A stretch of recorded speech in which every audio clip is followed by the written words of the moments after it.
What is going on, YouTube? Andrew Miller from Hook'emHeadlines.com coming back at y'all today with one of the last videos in kind of a wrap-up of spring football that we've done here on the channel in the last few weeks. And we also got a defensive depth chart breakdown coming up. We're looking at the defensive 2D position by position post-spring. But also today I wanted to talk about some of the most improved players during the spring.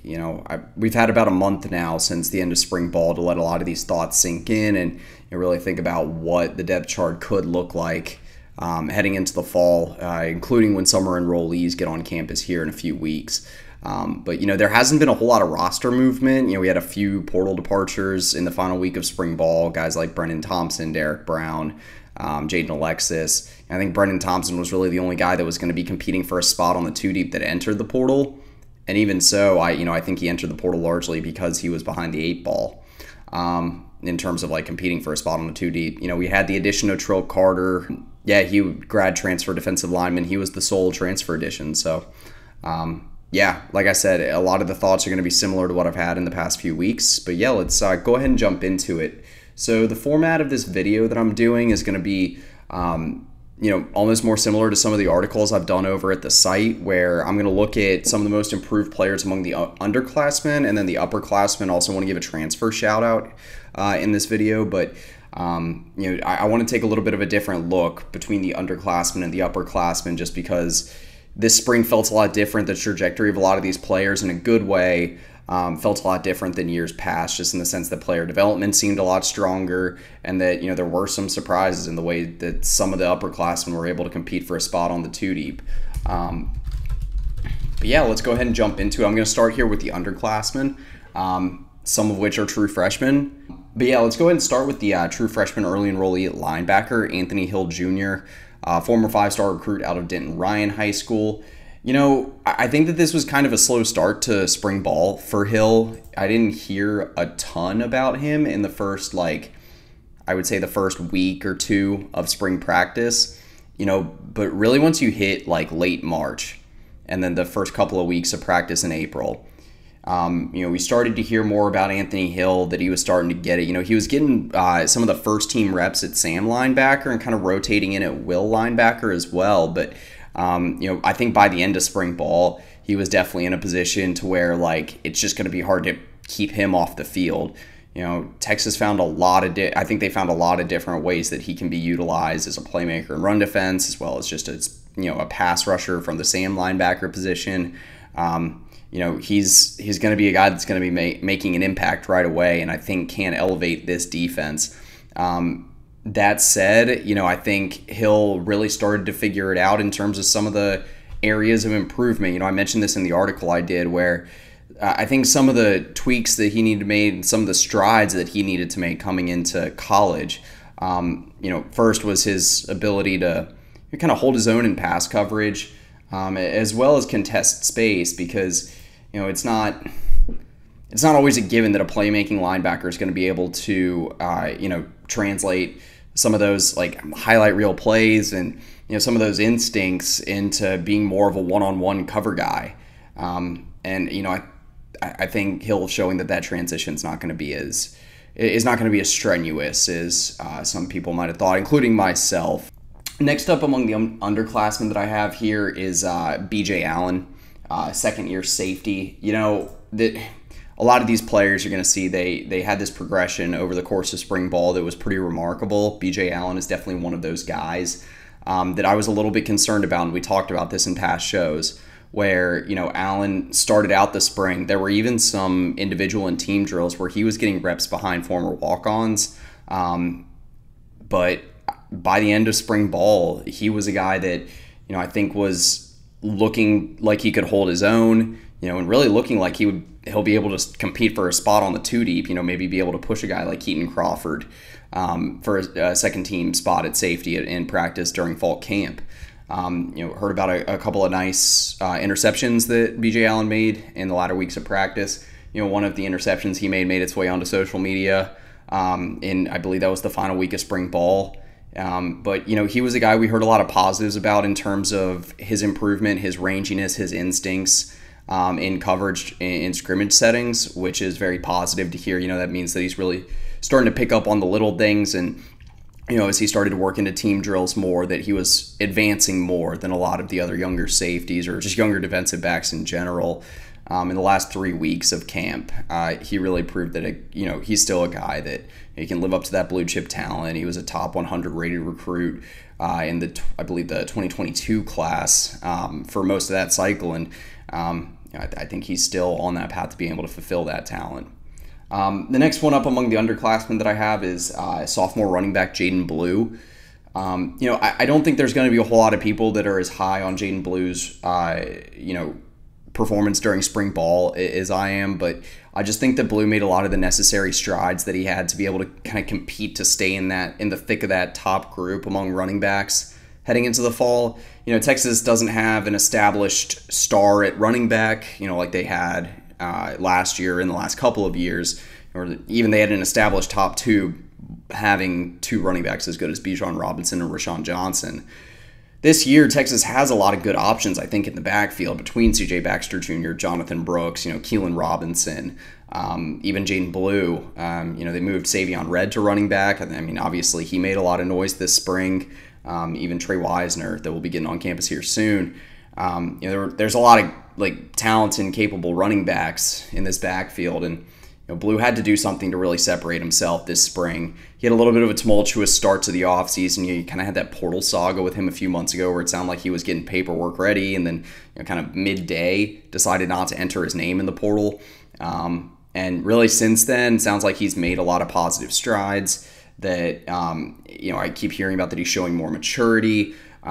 More importantly, in terms of what he's shown on the field and on the practice field, he started to show better field vision. He's making better cutbacks, and it just sounds like he's looking more explosive, making more and bigger more big plays and bigger explosive plays, if you will, in team drills and scrimmage settings. You even saw a nice rushing touchdown for him in the spring game. I believe it was a little bit more than a 30-yard scamper for a score. And so, I think Blue's in a spot where he'll be able to compete and, say that he'll be in a good spot to be in maybe that top group of 3 or 4 running backs heading into fall camp. And I think that's huge for him. And again, a guy that I'm not going to say he made leaps and bounds or anything, but, just in terms of maturity, little tweaks to his game, but becoming more adept as a receiver out of the backfield, showing better field vision, a lot of those things that, you'd like to see from a big freshman to sophomore jump he did during the spring. And then among the underclassmen, the last name I wanted to mention here is freshman cornerback Malik Muhammad. Again, another guy that was an early enrollee this semester. Muhammad, he was a guy that, again, he's a true freshman, so you can't expect the world out of them, and to come in and just make a big splash and blow everyone away right away. You might get a couple of those every spring, especially in a recruiting class as solid as Texas had for the 2023 cycle. But, Muhammad was a guy that came in and, he was showing potential, but also I think he was getting burned at times in team drills. And, the first couple of weeks of practice, it was mixed results from what I was hearing from him. But, he really took a lot of that to heart, and, he made a lot of strides in the final few weeks of spring practice. He was showing more physicality, better discipline, better timing, and just I think he was really coming into his own in terms of being that real good scheme fit, and just a really, really capable one-on-one cover corner that is just so integral in Pete Kwiatkowski's defense. And Muhammad, while he had a couple of slip-ups again during the spring game, he looked pretty good there. Just in general, it seemed like he was starting to pick things up really, really fast during the spring. But the fact that he was able to compete and stay in the thick of that competition during the spring for those first team reps at field corner, well, he wasn't really getting a whole lot of them. Competing with guys like Gavin Holmes and Terrence Brooks that are more experienced and are very talented in their own right is very, very impressive from Malik Muhammad. Again, I think he's going to be a guy that can be obviously be a multi-year starter at Texas, but can be an all Big 12 caliber corner if he were to hit the field this year. I just think that he's that good. I think he would pick things up that fast from what he showed this spring. and down the road, be an all SEC caliber cornerback. He's one of the highest rated cornerback recruits Texas has had in the last 20 years. I think the highest rated one in more than a decade. So seeing that talent come to fruition right away, and seeing that type of maturity and that mindset to just get down to work right away was really, really impressive. So again, I wanted to give him a shout here. So yeah, let's go ahead and move on to the upperclassmen now. The first name up on the list is senior linebacker David Gbenda. We've spent a lot of time on the show talking about his progress and being cast in different roles, whether he was miscast or used right in the last few years.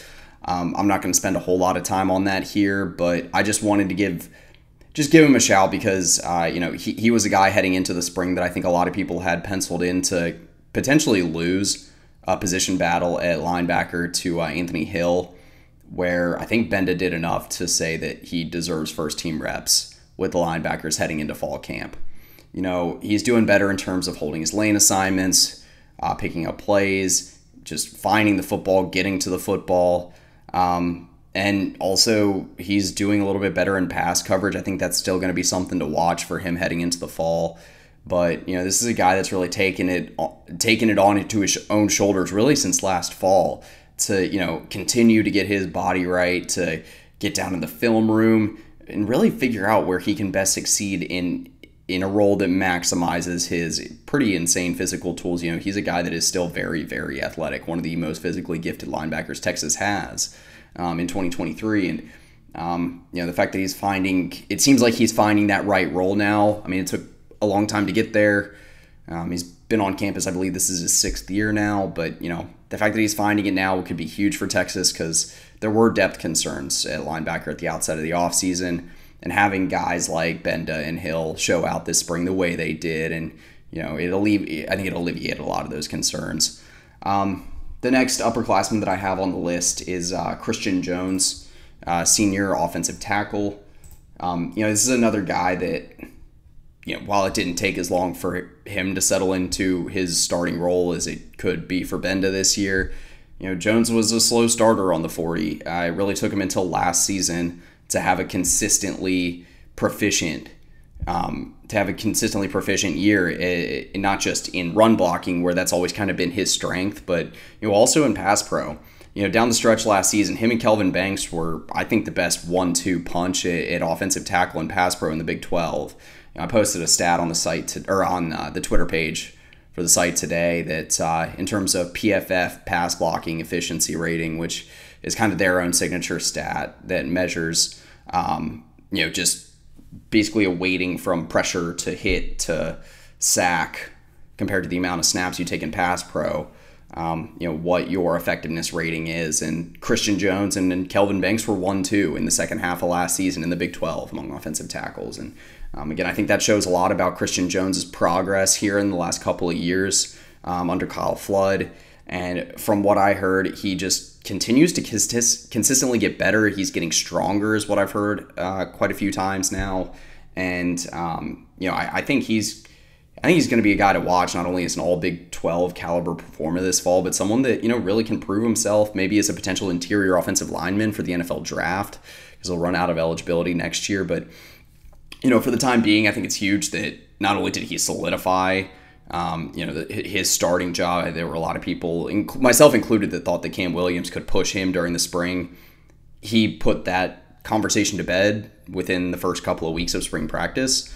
And from then on out, he was one of the offensive linemen that we heard the most positive things about for the rest of spring camp. So again, someone that continues to get better. And, I think if you look at maybe some other lists or reports of most improved players from the spring, some might not be on as high on Christian Jones as I am, but at least among the upperclassmen, the fact that he's continuing to still improve, again, had to give him the recognition here.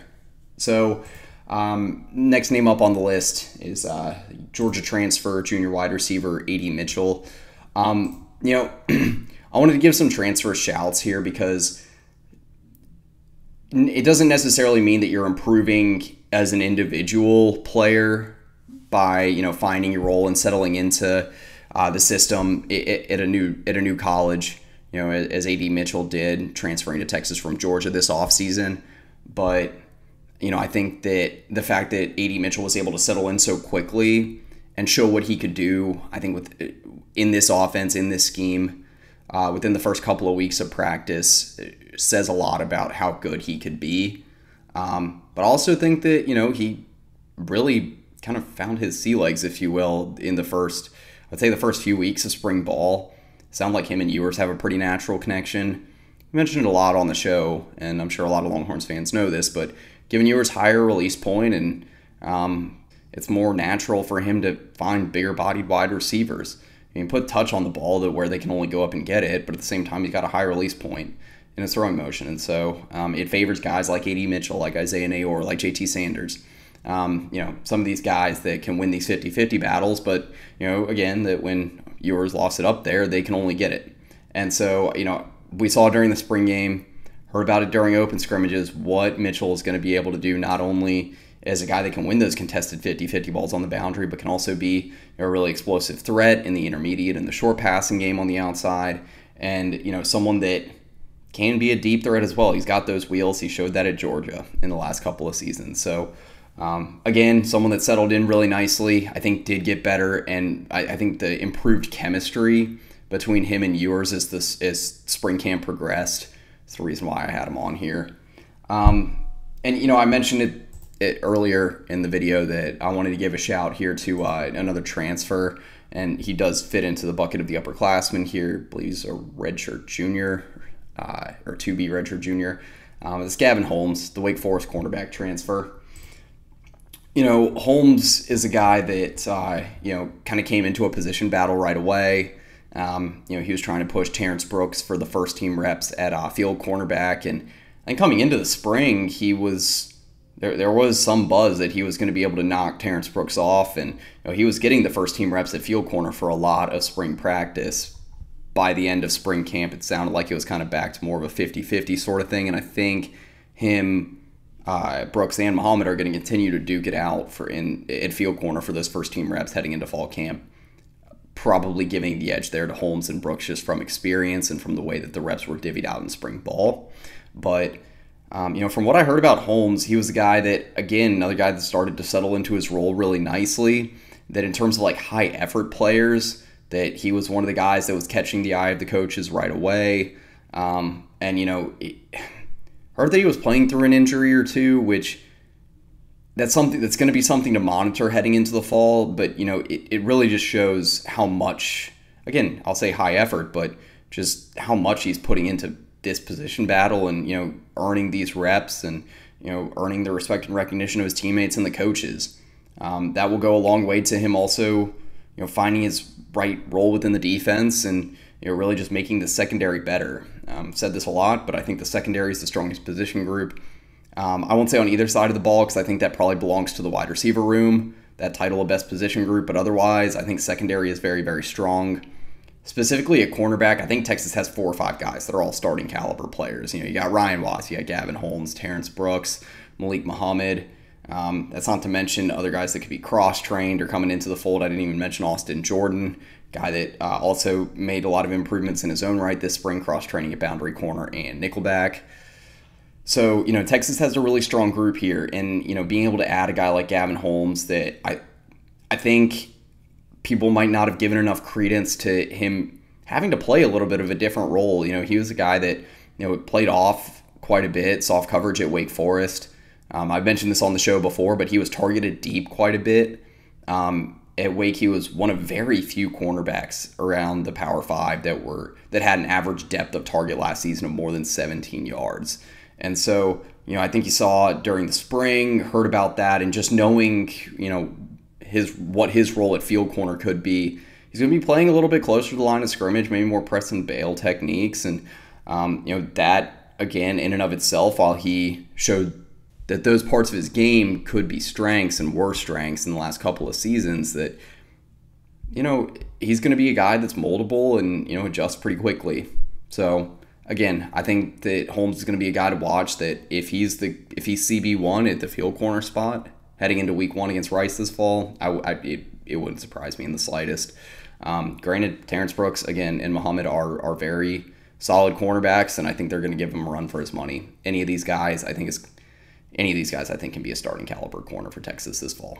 So anyway, like I said, there were some names I wanted to give shouts to here among the upper and underclassmen, a couple of transfers, really just going through some of the guys that impressed me as some of the most improved players in their own right this spring, depending on the situation and their experience level.